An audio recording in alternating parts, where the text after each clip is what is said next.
January 1996, Shorthand Tamil Senior Grade. Get ready for the dictation. 10 seconds. 5 seconds. Start.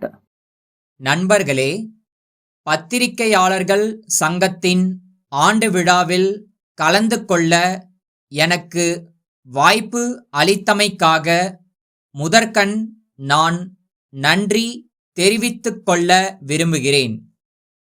நீண்ட நெடுங்காலமாக அரசியல் துறையில் மட்டுமல்லாமல் பொருளாதார அபிவிருத்தி சம்பந்தமாகவும் சமுதாய முன்னேற்றம் சம்பந்தமாகவும் இந்திய பத்திரிகைகள் ஆற்றி வந்திருக்கும் பணி மகத்தானது என்று குறிப்பிடுவதில் நான் உண்மையிலேயே மகிழ்ச்சி அடைகிறேன். தின பத்திரிகைகளை பொறுத்தமட்டில் இந்த 3 துறைகளில் முக்கிய கவனம் செலுத்துகின்றன என்றாலும் தொழில், விஞ்ஞானம் போன்ற மற்ற துறைகளுக்கும் அவை ஓரளவு இடம் அளிக்கின்றன. இவை தவிர சினிமா, இயல், இசை, நாடகம் போன்ற பல்வேறு துறைகளுக்கென்று தனித்தனியாக வார, மாத இதழ்கள் வெளிவருவதையும் பார்க்கிறோம். இவ்வாறு பலதரப்பட்ட மக்களுக்கும் பயன்படும் வகையில் பத்திரிகைகள் இயங்கி வருவது பாராட்டத்தக்கதாகும்.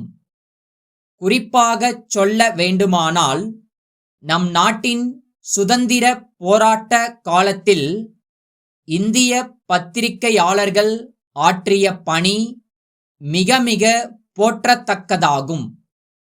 நாட்டின் விடுதலைக்காக பாடுபட்ட தலைவர்களின் எழுச்சிமிகு உரைகளை வெளியிட்டதன் மூலமாகவும் சுதந்திர போராட்டத்தில் அனைத்து மக்களும் பங்கு கொள்ளும் வகையில் எழுதிய தலையங்கங்களின் மூலமாகவும் பத்திரிகைகள் பெரும் பணி புரிந்திருக்கின்றன.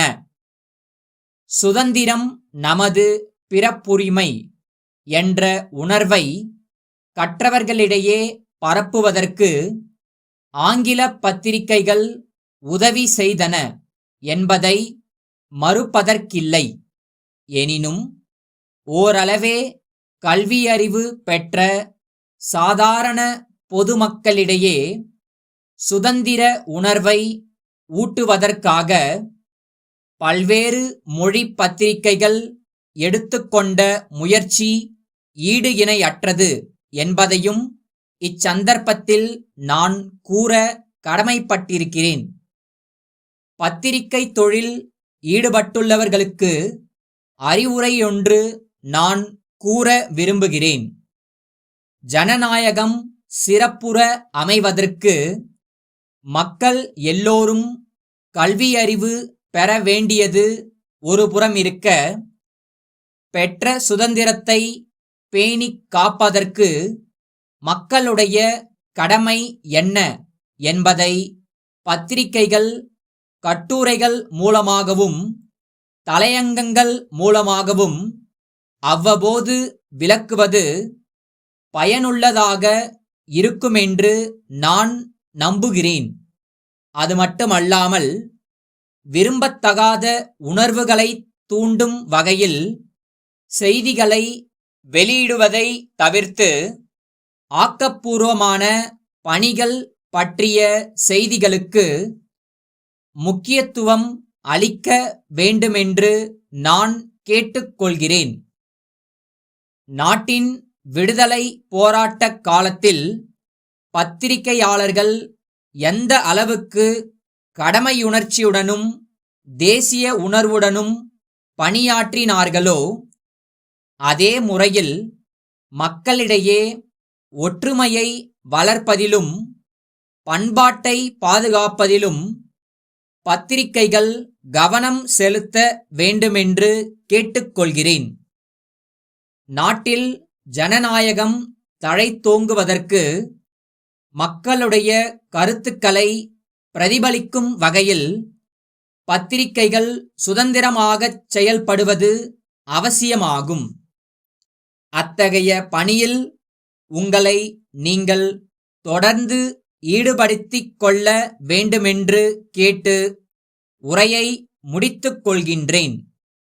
சென்னையிலுள்ள சாந்தி துணிக்கடையின் மேலாளர், திருப்பூரில் உள்ள திருவாளர்கள் குமரன் சகோதரர்களுக்கு எழுதும் கடிதம்.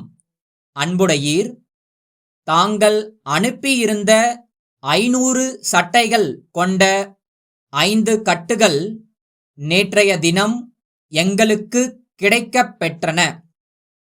கட்டுகளை பிரித்துப் பார்த்தபோது அவற்றில் 100 சட்டைகள் சேதமுற்றிருந்தன என்பதை தங்களுக்கு வருத்தத்துடன் தெரிவித்துக் கொள்கிறோம்.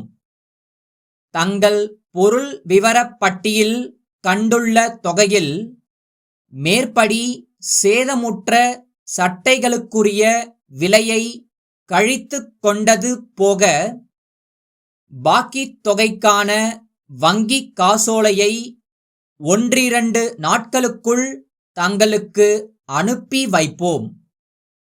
எங்களுடைய வாடிக்கையாளர்களுக்கு முழு மனநிறைவு அளிக்கும் வண்ணம் நாங்கள் இப்பகுதியில் சென்ற 50 ஆண்டுகளாக பெயரும் புகழும் பெற்றிருப்பதை கருத்திற்கொண்டு தாங்கள் எப்போதும் முதல் தரமான துணிகளையே எங்களுக்கு அனுப்பி வைப்பதில் முக்கிய கவனம் செலுத்த வேண்டுமென்று கேட்டுக்கொள்கிறோம்.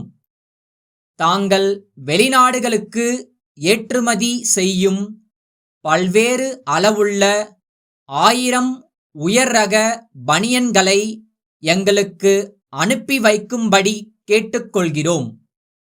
தங்களுடைய விவரமான பதிலை விரைவில் எதிர்பார்க்கிறோம். தங்கள் நம்பிக்கையுள்ள